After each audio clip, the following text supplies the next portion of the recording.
Yo guys, what's going on? Robert Warshack here, and we are back at it again. We just got done streaming a large quantity of today on the new patch. Only one Demon Hunter card did get nerfed.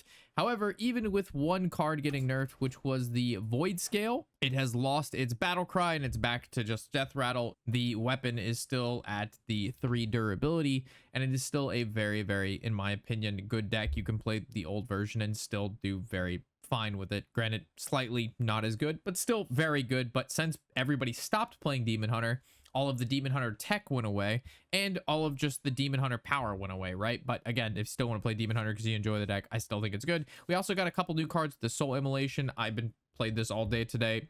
It was bad, trash, but that video will come up soon. So we'll be going over the best decks of what I saw today. First one being the Troublemaker Rogue. I know the Lotus Troublemaker did get nerfed, but technically it really just was a buff or a sideways upgrade because it's battle cry, deal 1 damage to a random enemy, shoot 1 time while in hand, or deck. The word deck is important because now before you had to keep this card in your mulligan. It was 1 less card that you could be playing. Now you don't keep this card in your mulligan, it just stays in the deck, and then whenever you draw it, you just do a massive amount of damage. And then another huge outlier card is going to be the Jade Guardians. This card almost wins games on the spot. Get 2 random 8 cost minions that cost 1 less for each card you played for 2 mana this game. If you notice, the entire deck, fucking 2 mana. So like, by turn 5 or 6, you get 2 0 mana 8 cost cards. 8 cost cards are insane. For example, Ursul is 8 cost. You get Ursul, copies Jade Guardians, it casts Jade Guardians every turn. Or you're playing like Shadow of Demise. Each time you cast a spell, transform into a random copy. You get extra copies of Jade Guardians. It's just nuts. Rogue, just good. Good deck. Got nerfed, didn't get nerfed. Again, whenever something gets nerfed, everybody just stops playing it. And then somebody who is good plays the deck, just maybe a slightly different version. And then everybody's, oh, wow, it's still good, and then we all move back to the same deck, which has happened with Rogue 3 times now. So yeah, Rogue still good, played at top legend all the time, and super powerful. Would you like to tell our viewers something though, to remind them that subbing, liking, and commenting on YouTube is a good thing, so we can keep supporting the duders? That's good, but that's nice. We have Face Hunter, again, another deck that's been nerfed I don't know how many times. Tovalier went from 3 mana to 5. It was the most brought deck besides Void Demon Hunter to this last tournament this past weekend. You play this card, you win the game. Replay each 1 cost card you played. It runs a bunch of 1 cost cards and cards that generate 1 cost cards, and you just have an astronomical amount of value. You also have tripwires in the deck, which work well with your shovel, which is 1 mana. So if you play a shovel, or you play another shovel, and then you play your confront, it's going to override shovel into shovel. Minimum of 10 to 20 damage minimum off of just that alone. So yeah, Face Hunter still really good.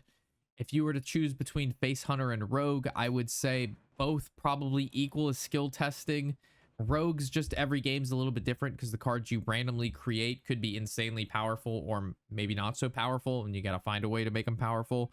Hunter has very little variance in it. Like, there's not a lot of random happening. The cards are just generally very strong on their own. The really only random you're going to get is where the damage goes, and then maybe like the Ranger Captain, in which spells you're going to randomly create, but that is 1 card out of many in the deck. We have the Void Demon Hunter, which very powerful still. I ended up going ahead and cutting out the Vipers that were in this deck, keeping Brock's in with the press the advantage to kill the portals. Besides that, the Glacial Shards are still good, whether you're going against Dragon Warrior, against other Demon Hunters. It's still a very powerful card. We have Cult Neophytes, which is good against any sort of class that plays spells, looking at like Warlock, Druid, Priest, Mage, other Demon Hunters. Still, the tech there is good.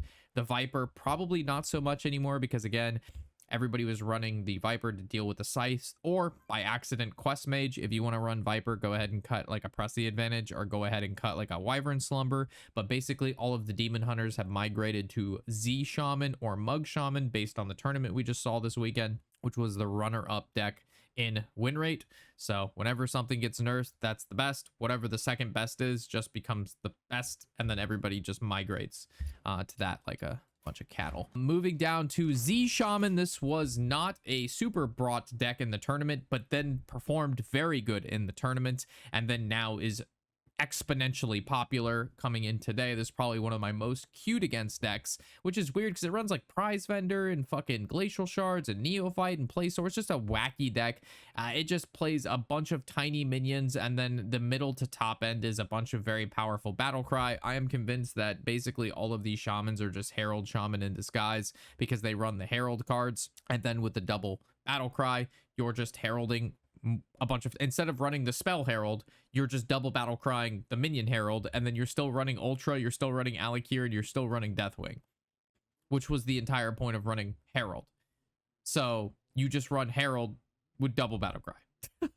Same deck, you just get to be even more aggro in the early game. And then we are moving down to Mug Shaman, which again is supposed to be an all spell deck, which the first minion you play each turn costs 2 less, which means you're going to be wanting to play minions every turn, which just again turns this into a play a minion every turn shaman deck, which ideally you would like to play the most overstated, most powerful minion you can, with the Blazing Invocation losing out on the -1 it used to give with the nerf it got, like, what is that, like a week and a half ago, 2 weeks. The deck has definitely struggled because being able to play a 7, 8, 9 mana minion on turn 3 to 4 is pretty good and won most games, and now that's 1 turn off. I don't particularly like Mug Shaman. I think Zee Shaman is better, but Mug does pretty well into Hunter because of the fact that it has Storm Fury. It's got a sizable amount of healing and freeze is good against Demon Hunter as well, along with Hunter to stop it from attacking with that weapon to proc into the traps. But yeah, Mug Shaman, very popular. I don't like the deck, but a lot of people still play it. Also, Ascendance is crazy. You get a couple big minions out, or even like a board of like 2 to 4 drops, you play Ascendance, really hard to deal with. So pretty powerful there. And that's it. I thought there was more decks than this. Yeah, that's just 5 decks. Those are the most popular I've seen today. I would say if you want to sprinkle in like Dragon Warrior, obviously still really good. I've seen people play Priest, okay, but yeah, not the most popular of decks. Let me pop up any noticeable mentions here real quick. Yeah, any noticeable Dragon Warrior, Zee Shaman, Face Hunter, Troublemaker Rogue, Herald Rogue, which is the same thing. Tripwire Hunters, just Face Hunter and Bew Rogue. Again, same thing. There's the Priest, Egg Death Knight, slowly creeping up. Not a big deal. Aggro Paladin, it's good. I'm not going to talk about End Turn Paladin. And that's pretty much it. So yeah, that's what we saw today. That's what's good. I'm hoping because of the Demon Hunter patch that we got today, wasn't part of the normal cycle of updates for Standard Hearthstone. Today was a Battlegrounds update. For those of you who play Battlegrounds, today was huge for that, right? They just weaved in the Demon Hunter as a emergency nerf because of how just outlier it was on the charts of people playing and its win rate. So hopefully next week or the week after or late next week, we can get an actual more buffs and nerfs coming into this meta. And I actually think the good decks are kind of fine right now besides Troublemaker Rogue. I think the Jade Guardians is a little too strong. Maybe go to 4 or 5 mana. I mean, really, besides that, I would just like to see a lot of old stuff, like the Shaman Imbue to be 1 mana. That would be cool. There's a bunch of there's a couple Mage Imbue cards that could be bumped up a little bit. Death Knight needs help. Warlock needs help. There's a lot of classes that just need a little bit of assistance. So if we target those, bring those win rates up, and just decrease maybe just a tad what's really good right now, which is Face Hunter and Troublemaker Rogue, I think we might be in a pretty good spot. I'm not gonna lie. I think we're like very close to what could be a very fun meta if we target some of the old cards that don't see, like I said, Imbue Shaman, some Imbue Mage, get some of that old stuff in here, buff it just a little bit, not too much, but enough to make it like you think about playing it, right? So yeah, with that, I'll catch you guys in the next episode. Of course, thank you guys for watching. Happy whatever the hell day it is.